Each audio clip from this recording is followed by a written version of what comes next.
Les grandes fonctions RH, chapitre 2. Est-ce que chaque entreprise dispose d'une fonction RH? Voyons ensemble le positionnement, les postures et les rôles des ressources humaines au sein des entreprises. Tout d'abord, posons-nous la question, est-ce que chaque entreprise dispose concrètement de sa propre fonction RH?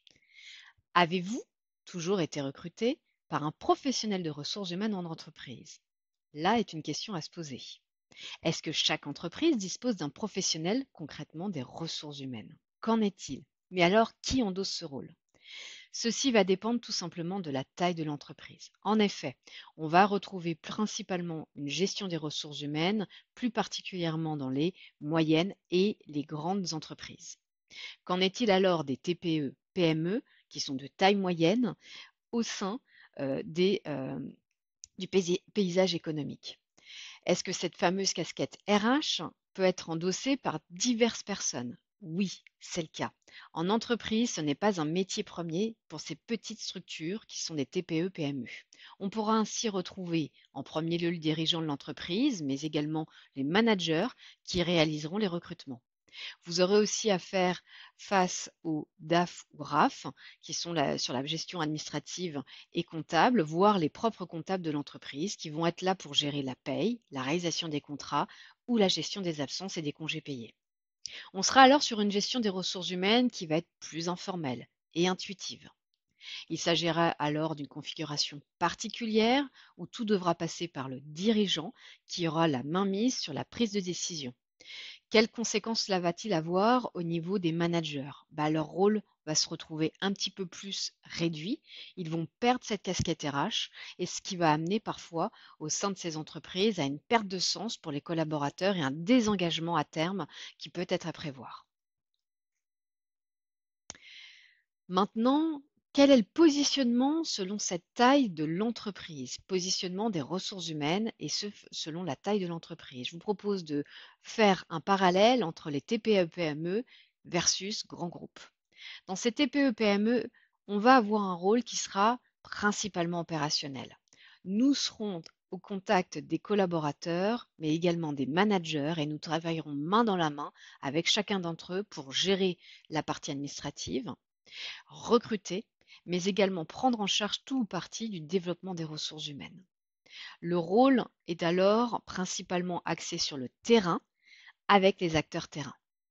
Concernant les grands groupes, qu'en est-il? Au sein des grands groupes, les professionnels RH, généralement les DRH, se voient confier une position plus stratégique et une harmonisation des pratiques. On sera sur la gestion de la culture RH en fonction de la zone géographique et des établissements. Concrètement, la dimension stratégique prendra alors toute sa dimension pour impulser les tendances, mais également décliner les projets principaux des entreprises ou du groupe auprès de l'ensemble, tout simplement des collaborateurs. On peut voir ensemble et donner comme exemple une organisation plus hiérarchisée avec une gestion d'un grand groupe où vous pouvez avoir un DRH groupe, un DRH métier ou pays ou un DRH par entité. Le DRH groupe alors aura pour rôle plutôt un DRH patron visionnaire. Il va être là pour anticiper les différents projets propres et se projeter sur le futur de l'entreprise. Il va être là pour innover dans les politiques et pratiques RH et définir le contrat social. Nous aurons ensuite les DRH métiers et ou par pays en fonction de comment va s'organiser l'entreprise et comment elle va souhaiter structurer son organisation RH. On va avoir là alors un DRH qui sera plus dans l'analytique et la stratégie. L'apport du prisme RH sera prépondérant sur toutes les décisions business. Il va être amené à travailler avec les différents acteurs de son périmètre, que ce soit le périmètre métier ou le périmètre par rapport à un pays. Le challenge va être donc de travailler au sein du CODIR et de développer les différents talents. Enfin, on va pouvoir trouver le DRH par entité, le DRH par établissement et par entreprise. Le DRH consultant et développeur, ça sera véritablement sa casquette. Il va être là pour contribuer au développement des individus et des organisations. Il va être là pour développer la motivation et la capacité à manager pour l'ensemble des acteurs, surtout pour les managers. Et ça va être un acteur de l'excellence RH au quotidien auprès de ces différents acteurs. Concernant cette stratégie et cette hiérarchie de DRH que vous pouvez trouver, les entités, les secteurs d'activité qui peuvent vous donner le meilleur exemple sont les secteurs d'activité de l'hôtellerie, par exemple, où vous avez généralement ce type de structure et d'organisation RH que vous pouvez retrouver dans les grands groupes tels que Hyatt, Accor ou encore Hilton. Voyons maintenant la posture d'IRH en entreprise. Je vous propose de voir une typologie par 4 grands axes de posture à avoir et qui généralement sont plus enclins vis-à-vis finalement des différentes missions RH que vous pouvez retrouver. On aura une direction stratégique et donc une dimension de stratégique partner qui sera là pour pouvoir travailler tout simplement avec la gestion de la direction générale et travailler sur les perspectives de la direction générale vis-à-vis de où elle souhaite emmener l'entreprise. Cette stratégie, cette posture de strategic partner sera là donc pour pouvoir prévoir, aligner, mesurer en fonction des besoins stratégiques de l'entreprise et ses besoins business. On aura ensuite une posture de business partner. Là, on sera sur une direction opérationnelle. Comme j'ai pu vous en faire part, on est sur du quotidien. On va être là pour accompagner les managers. On sera là donc dans une dimension de peut-être coacher ces managers au fur et à mesure du temps dans leur casquette RH qui vont être parfois sur la partie recrutement, la gestion des talents ou peut-être même sur de la formation. Nous aurons un rôle qui sera véritablement de gagnant-gagnant avec les managers et de les accompagner au quotidien dans leurs différentes missions RH.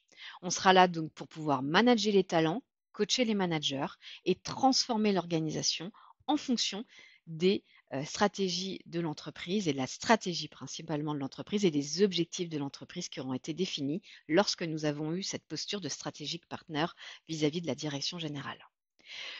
La principale et la base, comme j'ai pu vous en faire part dans le chapitre 1, sera celle de la posture d'expert administratif, la base même des ressources humaines qui va être là pour pouvoir gérer la partie administrative, sécuriser l'existant et l'ensemble des outils afin de pouvoir garantir la confidentialité et la sécurité de l'ensemble des données vis-à-vis des collaborateurs et d'accompagner ses collaborateurs sur l'ensemble du quotidien, la gestion de la paye, la gestion des congés, la gestion des arrêts maladie par exemple. Enfin, la source même de la gestion des ressources humaines, la posture de human partner qui va être là prépondérante compte tenu que quelle que soit la posture que vous allez pouvoir adopter, nous aurons toujours une posture de human partner vis-à-vis de l'ensemble des acteurs de l'entreprise. En quoi cela consiste? Vous êtes là pour écouter, dialoguer et engager l'ensemble des acteurs, que ce soit la direction générale, les managers, les collaborateurs, mais également les partenaires sociaux. Vous avez ce rôle prépondérant pour accompagner l'ensemble de ces acteurs, être à leur écoute, mais surtout garder en tête que vous êtes le lien entre la direction générale et l'ensemble des collaborateurs. Donc ce rôle de human partner va être prépondérant et va être votre fil conducteur, quelle que soit votre posture. Je vous remercie pour votre attention et je vous propose de nous retrouver lors du chapitre 3.